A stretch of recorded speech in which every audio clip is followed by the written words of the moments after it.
जय हिंद दोस्तों। जुलाई महीने की मैगजीन रिलीज हो गई है। तो चलिए हम लोग चलते हैं फटाफट। हमारा पहला टॉपिक क्या है? तो हमारा पहला टॉपिक है ओबीसी के ऊपर।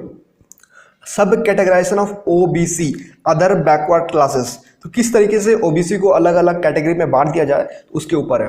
देखिए, इस बार पॉलिटी में 6 टॉपिक है, इंटरनेशनल रिलेशंस में 3 टॉपिक है, इकोनॉमी में 10 टॉपिक है, बहुत सारा टॉपिक है। तो जनरली 30-35 के आसपास टॉपिक है। तो हम लोग डेली 2-3 टॉपिक करेंगे। मतलब 2 टॉपिक तो मैं जनरली करता ही हूँ, कभी कभी 3 कर दूंगा, कभी कभी 1 करूंगा। ठीक है, मेरा गोल रहेगा कि 15 से 20 दिन में ये टॉपिक खत्म कर दिया जाए, ताकि हमारे पास रिविजन के लिए एम्पल टाइम रहे। और धीरे धीरे मैं इसलिए करता हूँ क्योंकि हमें चीज़ों को इनकलकेट करना काफ़ी ज़रूरी है। अगर बहुत तेज़ी से निकल जाएंगे 2 दिन में मैं कर सकता हूँ, 1 दिन में भी कर सकता हूँ, लेकिन अगर बहुत तेज़ी से निकल जाएंगे तो वो हमारे अंदर इनकलकेट नहीं होगा, हम अच्छा से उसको डाइजेस्ट नहीं कर पाएंगे। ठीक है, इसलिए मैं बहुत धीरे धीरे करता हूँ, क्योंकि हमें आंसर्स लिखना है, हमें यूपीएससी एग्जाम देनी है, हमें खत्म करने मैगजीन से कोई मतलब नहीं है। ठीक है, तो चलिए हम लोग करते हैं पहला टॉपिक। हमारा पहला टॉपिक है ओबीसी के ऊपर। किस तरीके से ओबीसी को बांट दिया जाए अलग अलग कैटेगरी में, ताकि उसको यूज़ करना, उसको इम्प्लीमेंट करना, जो भी स्कीम्स है, अच्छा हो सके। और जो गरीब तबका के लोग हैं, जो बहुत नीचे हैं, जिनको बेनिफिट्स नहीं मिल पा रही है, उनको बेनिफिट मिल सके। ठीक है, देखिए यहाँ पर जस्टिस रोहिणी कमीशन बैठाया गया है ओबीसी को कैटेगरी करने के लिए, मतलब सब कैटेगराइजेशन करने के लिए। ओबीसी तो ऑलरेडी एक कैटेगरी है, ठीक, उसको सब कैटेगराइजेशन करने के लिए, उसको और बांटने के लिए हिस्सा में, ताकि गरीब लोगों को उनको मदद मिल सके। देखिए आर्टिकल 340 आपको मालूम होगा, अगर आप संविधान पूरा का पूरा याद किए होंगे। देखो, चार्ट लो संविधान, आपको ट्रिक्स मिल जाएंगे यूट्यूब में, किस तरीके से संविधान को याद किया जाता है, किस तरीके से अलग अलग पार्ट में याद किया जाता है। आप बस यूट्यूब में सर्च करो ट्रिक्स टू रिमेंबर कॉन्स्टिट्यूशन, आपको बहुत सारे लोग हैं जो आपको कहानी बना बना कर याद करवा देंगे। आप बिल्कुल याद कर लो। ठीक है, उसी तरह डीपीएसपी है, फंडामेंटल राइट है, फंडामेंटल ड्यूटीज है, सारे के सारे याद कर लो। इस सबको अगर आप अपने आंसर्स में कोट करोगे तो बहुत नंबर मिलने वाला है। ठीक है, यही डिफरेंस बनाता है टॉपर में और एक एवरेज मार्क्स में। ठीक है, देखिए आर्टिकल 340 में क्या लिखा हुआ है। आर्टिकल 340 में लिखा हुआ है कि हमें रेगुलरली कमीशन बनाना पड़ेगा, कमीशन को अपॉइंट करना पड़ेगा, ताकि वो लोग इन्वेस्टिगेट कर सके क्या चल रहा है भाई, ओबीसी क्या क्या कंडीशन क्या है, हमें किस तरीके से उसको अच्छा किया जा सके, किस तरीके से स्कीम को इंप्लीमेंट करना चाहिए, किस तरीके से उसको और अच्छा कर सके, उनको बेनिफिट्स दे सके। ठीक है, आर्टिकल 340 ये बताया गया। और देखिए हु आर ओबीसी, बेसिकली ये बहुत ही कॉमन चीज़ है। हम कॉमन चीज़ पे उतना जाते नहीं है, क्योंकि हमारे एग्जाम पॉइंट ऑफ व्यू से इंपॉर्टेंट नहीं है। हम एग्जाम में ऐसा कुछ, इसमें ऐसा कोई लाइन नहीं है, इसमें ऐसा कोई लाइन नहीं है जो हम एग्जाम में लिख सके, इसीलिए हम इसको इग्नोर करते हैं। ठीक है, ज़्यादा हम लोग को पढ़ना नहीं है, हमें उतना ही पढ़ना है जितना हमारे लिए ज़रूरी है, जितना हम एग्जाम में लिख सकते हैं। ठीक है, okay. Mandate of the commission, ये यहाँ पर भी कुछ इंपॉर्टेंट नहीं है। देखिए यहाँ पर लिखा हुआ है examining the extent of inequitable distribution of benefits of reservation. देखिए 27% जो रिजर्वेशन दिया हुआ है ओबीसी को, ये सबको में नहीं मिल पा रहा है। बेसिकली वही चीज़ कह रहा है। ठीक है, कुछ खास नहीं कर रहा है, इसलिए मैंने इसको हाईलाइट नहीं किया। अब देखिए यहाँ पर नीड क्या है, यहाँ पर आपका पॉइंट बनता है। ठीक है, यहाँ पर देखिए 2633 कास्ट है सेंट्रल लिस्ट में, उसमें से 1900 कास्ट को बहुत ही कम बेनिफिट मिलता है। अब देखिए यहाँ पर दिया गया 1900 कास्ट जो है, उनको 1900 कास्ट का जो आधा मतलब 950 कास्ट ऐसे हैं जिनको कुछ मिला ही नहीं अभी तक। तो ऐसे इस तरीके से इसमें डिस्क्रिमिनेशन होता है, इस तरीके से इसको अच्छे से इंप्लीमेंट नहीं किया गया है, इसीलिए इसके ऊपर इंप्लीमेंट करने के लिए कमीशन बैठाया गया। ठीक है, यहाँ पर आप ये डेटा डाल सकते हो, ये डेटा भी डाल सकते हो, लेकिन ये डेटा मुझे ज़्यादा अच्छा लगा था। ठीक है, और उसमें आप ये एग्जांपल डाल सकते हो, इसमें नहीं, आप इसमें भी डाल सकते हो और अलग करके भी डाल सकते हो। ठीक है, पॉइंट बढ़ाने के लिए आपको अलग करना चाहिए। ठीक, यहाँ पर कह सकते हैं कि ये सारे 2-3 एग्जाम्पल डाल दो कास्ट का, और बता दो कि ये इन सारे कास्ट को बिल्कुल भी कोई रिजर्वेशन का बेनिफिट्स नहीं मिला है। ठीक है, अब यहाँ देखते हैं, यहाँ पर बस 2 ही पॉइंट था जो इंपॉर्टेंट था। ठीक है, benefits are title towards economically stronger subsections. Basically इसी चीज़ को लिखा गया है कि जो लोग इकोनॉमिकली स्ट्रॉन्गर है, जो लोग अमीर है, बस वही लोग इस चीज़ का बेनिफिट्स ले पा रहे हैं। गरीब लोगों को तो मालूम नहीं चलता है किस तरीके से आते हैं। ठीक है, अब देखिए यहाँ पर हल्का सा बैकग्राउंड दिया गया, मंडल कमीशन क्या है और हिस्ट्री क्या चीज़ है इसका।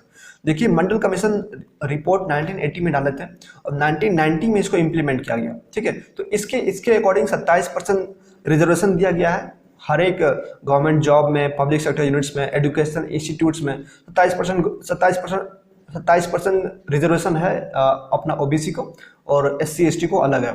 ठीक है, अब देखिए यहाँ पर आर्टिकल 15 क्लॉज 4 लिखा गया है। तो आर्टिकल 15 क्लॉज 4 और आर्टिकल 16 क्लॉज 4 दोनों में एक ही टाइप का चीज़ लिखा गया है, और दोनों में यही चीज़ लिखा गया है कि अगर गवर्नमेंट चाहेगी किसी भी बंदे को कास्ट के बेसिस पे या फिर प्लेस ऑफ बर्थ के बेसिस पे जॉब देना या फिर रिजर्वेशन देना तो दे सकती है, ठीक है। क्योंकि आर्टिकल 15 हमारा क्या, आर्टिकल 15 है कि हमारा डिस्क्रिमिनेशन नहीं करना चाहिए कास्ट के बेस पे, रेस के बेस पे, रिलीजन के बेस पे, ठीक है, प्लेस ऑफ बर्थ के बेस पे। तो यहाँ पर आर्टिकल 15 क्लॉज 4 में जाएगा कि हाँ भाई कर सकते हैं, अगर गवर्नमेंट चाहेगी कि हाँ भाई ये इकोनॉमिकली वीकर सेक्शन है तो कर सकते हैं, ठीक है।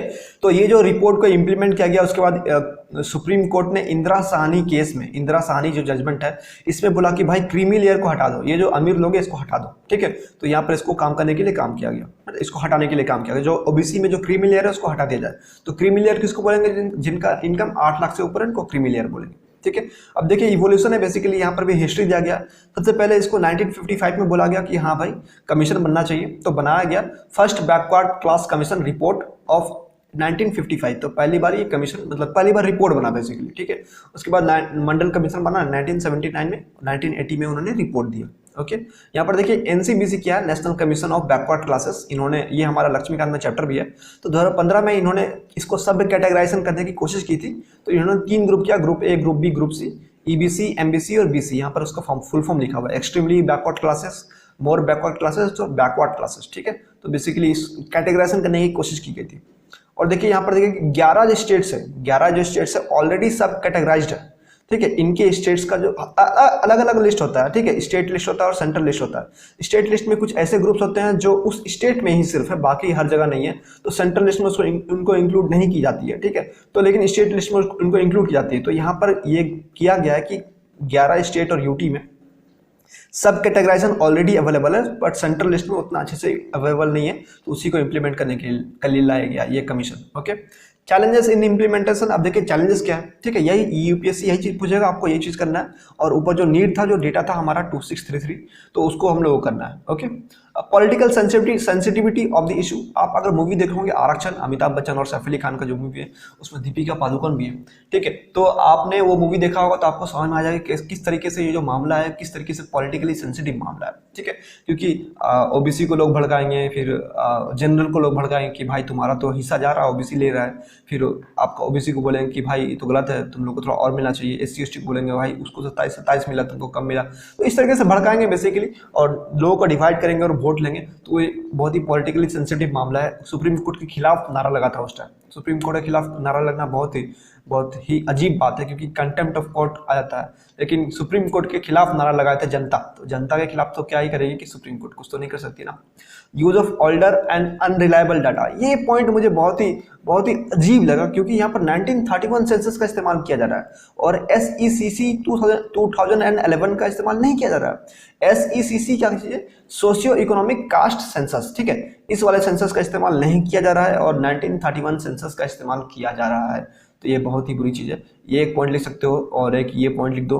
और तीसरा पॉइंट ये देखिए कि मंडल कमीशन के आने के बाद 500 new caste already OBC list में जुड़ चुके हैं, ठीक है। तो इसको भी इंक्लूड करना चाहिए, इसको भी इंक्लूड नहीं किया गया है क्योंकि अगर 1931 का ले लीजिएगा तो इंक्लूड नहीं होगा ना, तो इसीलिए उसको इंक्लूड करने के लिए मांग की गई है। मतलब बेसिकली ये चैलेंजेस है, इश्यूज है ये वाला जो हमारा कमीशन का रिपोर्ट है। 1931 census also does not have the population of princely state, क्योंकि 1931 में प्रिंसली स्टेट्स भी थे, हम लोग को मालूम है, हम लोग को आज़ादी उस टाइम नहीं मिला था।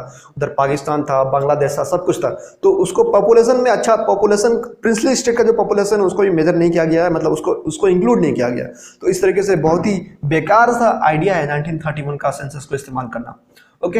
इंफॉर्मेशन अनअवेलेबिलिटी, जैसा कि हम लोग जानते हैं कि सोशल और इकोनॉमिक स्टेटस जो लोगों का है उसको मेजर करना, गांव में कौन लोग क्या कर रहे हैं कैसे पता चलेगा, बहुत ही मुश्किल है उसको पता करना, ठीक है। तो इन्फॉर्मेशन अनअवेलेबल है हमारे पास। उसके बाद देखिए significant variations within caste, मान लीजिए कि आप कोई कास्ट है, मान लीजिए कि आप दलित है या फिर कुछ और है, तो दलित में भी बहुत सारे कैटेगरी होता है। तो उसको अच्छा से मेजर करना बहुत ही मुश्किल काम है, क्योंकि कैटेगराइजेशन बहुत ज़्यादा है, एकदम कैटेगरी का एकदम अंदर में चलते आइए, बहुत कैटेगरी मिलेगी। आप जॉली LLB देख रहे होंगे तो आपको उसमें ब्राह्मण का क्या क्या पूछता है भाई, कम से पूछता रहता है, बहुत अंदर में बहुत सारे कास्ट है इंडिया में, ठीक है। अब देखिए वे फॉरवर्ड के पहले हम लोग यहाँ देख लेते हैं, कुछ यहाँ पर दिया हुआ है।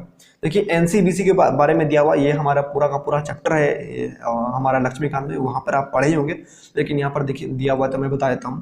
1993 में इनका गठन किया गया, स्टेचूटरी बॉडी है, ठीक है।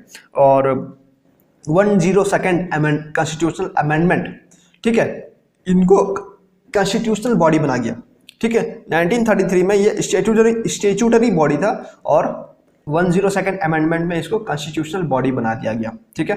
आर्टिकल 338B 102nd अमेंडमेंट में लाया गया और इसको कॉन्स्टिट्यूशनल बॉडी बना दिया गया, क्योंकि कॉन्स्टिट्यूशन इसको बता रहा है, ठीक है। आपको पता होना चाहिए डिफरेंस क्या होता है स्टेचुटरी में और कॉन्स्टिट्यूशनल बॉडी में, ठीक है। दोनों अलग अलग होता है। ये होता है हमारा संविधान में जो दिया गया, ये हमारा संविधान में नहीं दिया गया। ये हमारा जो भी एग्जीक्यूटिव है, जैसे मान लीजिए कि होम मिनिस्ट्री है या फिर प्राइम मिनिस्टर, ये बनाया गया बॉडी, तो ये बनाया है। संविधान में लिखा गया है कि बनना चाहिए, ऐसे इलेक्शन कमीशन है, यूपीएससी है, ये सब कॉन्स्टिट्यूशनल बॉडी है। और जो हमारा नीति आयोग है वगैरह वगैरह, ये सब स्टेचुटरी बॉडी है, ठीक है। ओके, अब देखिए वे फॉरवर्ड में क्या बेसिकली कुछ खास दिया हुआ नहीं कि सब subcategorization to be based on relative benefits among the OBC and not on social backwardness, ठीक है।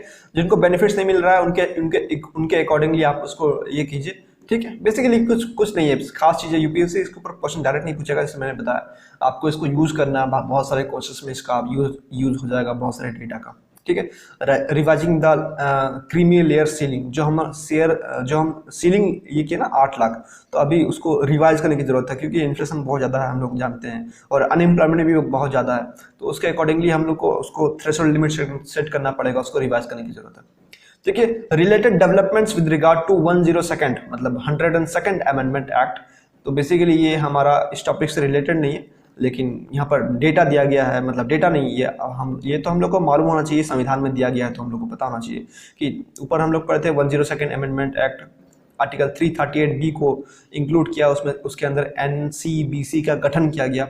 उसके बाद आर्टिकल 342A में ये कहा गया कि प्रेसिडेंट के पास पावर है SEBC, ठीक है, SEBC के अंडर में किसी भी लिस्ट को इंक्लूड करने का, मतलब किसी भी कास्ट को इंक्लूड करने का। SEBC क्या है? SEBC हम लोग ऊपर देखे थे, ये इसका फुल फॉर्म होता है सोशली एजुकेशनल बैकवर्ड क्लासेस, ठीक है। तो इसमें लिखा गया प्रेसिडेंट गिव्स, ये जो क्लास है, gives the president the power to notify a class as SEBC and the power of parliament to alter the central list, ठीक है। तो SEBC के अंडर में किसी भी, मतलब ये जो socially and educationally backward class है, तो इसके अंडर में किसी भी कास्ट को इंक्लूड कर सकता है प्रेसिडेंट, इस वाले आर्टिकल के अंडर में इसको पावर देंगे, ठीक है। तो बहुत सारा आर्टिकल है, जितना आर्टिकल लिखोगे आप उतना मजा आएगा, उतना आंसर आपका अच्छा आएगा, ठीक है। अब देखिए यहाँ पर सुप्रीम कोर्ट का एक सजेशन है जो हम लोग वे फॉरवर्ड में लिख सकते हैं कि सुप्रीम कोर्ट ने बोला कि एक सिंगल लिस्ट बनाइए ओबीसी का, स्टेट के लिए और सेंटर के लिए, दोनों के लिए, ठीक है। तो ये बेसिकली एक ये है। और यहाँ पर देखिए यूनियन हेल्थ मिनिस्ट्री ने 27% रिजर्वेशन अनाउंस किया है, ठीक है। ऑल इंडिया कोटा स्कीम आपको नहीं मालूम होगा तो मैं बता देता हूँ। जिस तरीके से मान लीजिए कि आप दिल्ली में रहते हो, ठीक है, और महाराष्ट्र के कोई मेडिकल कॉलेज में आपको एडमिशन लेना है, तो ऐसा होता है ना कि महाराष्ट्र के मेडिकल कॉलेज में मान लीजिए कि 70% सीट है या फिर 30% सीट है, मान लीजिए कि 70% सीट है, महाराष्ट्र के बच्चों के लिए रिजर्व होता है, ठीक है। और बाकी के 30% सीट जो होता है ऑल इंडिया कोटा, मतलब बाकी सारे जो इंडिया में लोग हैं उनके लिए रिजर्व होता है, ठीक है। तो यहाँ पर ऑल इंडिया कोटा के अंडर में 10% EWS, 27% OBC, इनका रिजर्वेशन गठन किया गया, मतलब रिजर्वेशन किया गया, ठीक है। और ये न्यूज़ अभी आया था, तो ये रिलेटेड न्यूज़ है। बेसिकली आप इसको लिख सकते हो, जब क्वेश्चन शुरू करोगे तो आप इंट्रो में लिख सकते हो कि recently union health ministry has announced इतना reservation in OBC and EWS आपको मालूम होगा, इकोनॉमिकली वीकर सेक्शन होता है, ठीक है, इन AIQ scheme, all India quota scheme, ठीक है, फॉर मेडिकल कोर्सेज। ओके, तो ये हमारा टॉपिक खत्म हो गया। ये टॉपिक मैंने बताया, जैसे इस टॉपिक को आप बहुत जगह यूज़ कर सकते हो, बहुत सारे क्वेश्चंस में डायरेक्टली इस टॉपिक से क्वेश्चन पूछेगा, ये बहुत ही कम चांस है। और ये हिस्ट्री तो बिल्कुल नहीं पूछने वाला है, तो इस पर आप दिमाग मत लगाना। दिया हुआ था मैंने बस इसलिए हाईलाइट कर दिया, बस जानने के लिए अच्छा होगा, जानने में। हाँ भाई 1955 से इससे बात चालू हो गया था, उसके बाद 1980 में, मतलब 30 साल लग गया इसको बस बात ही करने में। और यहाँ पर रिपोर्ट आने के 10 साल बाद उसको इम्प्लीमेंट किया गया, ये तो अलग ही है, ठीक है। मतलब उस टाइम तो हमारा बहुत ही चीज़ चल रहा था, मतलब इमरजेंसी वगैरह लग रहा था, तो उस टाइम हमारा बहुत ही बुरा हाल था। तो ठीक है, 10 साल लगा, अच्छा है, अब पता नहीं कितना लगेगा। तो अब अभी जो रिपोर्ट आया है, मुझे लगता है कि अब फटाफट हो जाना चाहिए। अभी हम लोग चीज़ फास्ट हो गए हैं, बहुत फास्ट। तो हम लोग मिलते हैं आपसे नेक्स्ट टॉपिक में। और जे एक्ट ये टॉपिक है, और हम लोग पिछले जो महीने था चाइल्ड एडॉप्शन का हमारा जो टॉपिक था उस पर हम लोग बहुत कुछ कर चुके थे। अब जे एक्ट के बारे में भी कर चुके थे, और इसका जो 90% चीज़ें हैं वो ऑलरेडी हम लोग कर चुके हैं, लेकिन फिर भी हम लोग इसको अच्छे से करेंगे। इस टॉपिक में रिविजन हो जाएगा हमारा। तो मिलते हैं आपसे नेक्स्ट टॉपिक में। So thank you for listening.